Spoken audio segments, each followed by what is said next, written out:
Hello, my name is Douglas Bloch. I'm an author and mental health educator. Welcome to your Depression Recovery channel, where each week we talk about practical tools and coping strategies for dealing with depression and anxiety, healing and dealing. Okay, but before we go on to our video called It's Time to Release the Stigma of Depression, I have to tell our joke to get the endorphins up. What do you call a parade of rabbits hopping backwards? A receding hairline. Yes, I thought that was very clever myself. Well, it's been many, many years since I've been on this journey, and I remember in 2001, as I was researching my book, Healing from Depression, I read an alarming statistic that half of all people who are depressed and need treatment, only half of those actually seek it out. Well, not much has changed in 2 decades. I read the same statistic recently, and I said, how could this be? After all, people are more comfortable taking antidepressants, and there's a whole host of new therapies such as ketamine, TMS, and now psilocybin therapy that have mushroomed.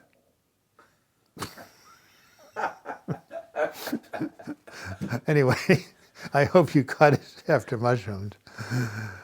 All right. The main reason I think that many people don't seek help for depression is what I call the S word, stigma. I'd like to read the definition to you. According to the dictionary, stigma is a mark of disgrace associated with a particular circumstance or quality. Other similar words are shame, dishonor, stain, and taint.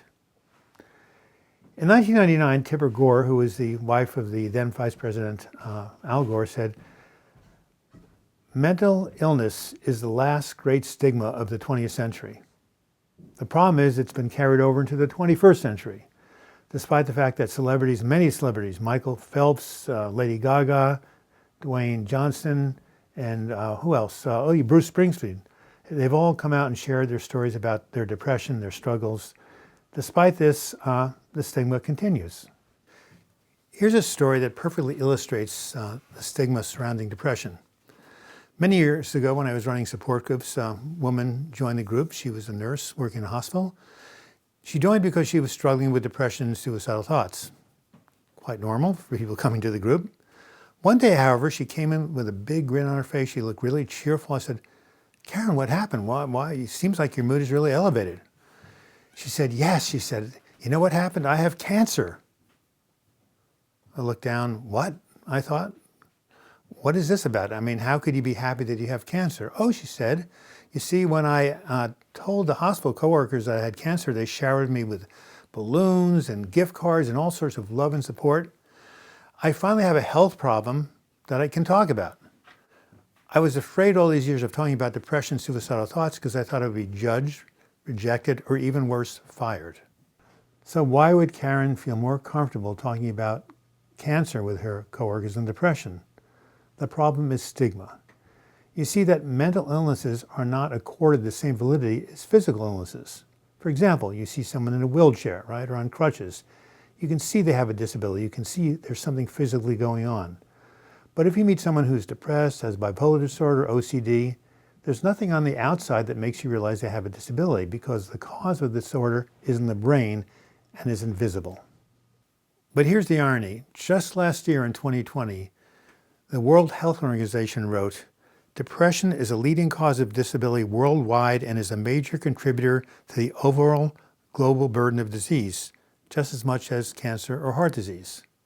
Yet when a depressed person doesn't function at the same level as a non-depressed person, he or she is judged as lazy, unmotivated, or having a defect in character. For example, during one of my many depressive episodes, my mother would say to me, "Douglas, why can't you get a regular job just like your brother?" I tried to explain to her that, well, because of my sleep problems, I really couldn't function at 9 a.m. in the morning. And because of my agoraphobia, being in strange environments outside of my home was overwhelming. My nervous system and my temperament were working against me. It's not that I wasn't trying to succeed or get to work. In fact, I was trying very hard. Battling depression for the last 5 decades is the hardest thing I've ever done. Harder than writing 8 books, harder than doing well in school, even harder than riding something called Reach the Beach, 104 miles from Portland, Oregon to the coast in one day. So if your mental health disorder is preventing you from achieving the same level of success as other people, please don't judge yourself. You have nothing to be ashamed of.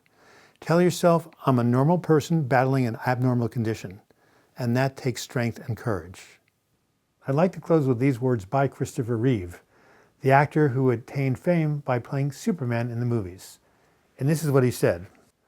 When the first Superman movie came out, I was frequently asked, what is a hero? My answer was that a hero is someone who commits a courageous action without considering the consequences. A soldier who crawls out of a foxhole to drag an injured body to safety. Now my answer is completely different. I think of a hero as an ordinary individual who finds the strength to persevere and endure in spite of overwhelming obstacles. In this sense, every one of us who has struggled with a crippling depression, anxiety, or any other mental health disorder is a hero, and there is certainly no shame in that. This has been Douglas Bloch. Thank you for watching this video. I hope you enjoyed it. I hope you got something from it. If you did, please give it a like or leave your comments in the comments section. Or you can email me, douglasbloch@gmail.com. And by the way, I really enjoy the comments you give. Thank you so much for the kind words you guys say. If you'd like to subscribe to this channel, well, click on my photo in the closing credits. You'll be taken to the subscribe page.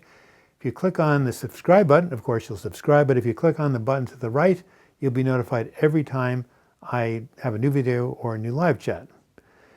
And if you want to contribute to this channel by becoming a sustaining member, simply click on the Patreon image and you'll be taken to my crowdfunding site. And until we meet again, I wish you the best in your mental health recovery. Good luck to all of you, and remember, it takes courage to heal from depression. Thank you.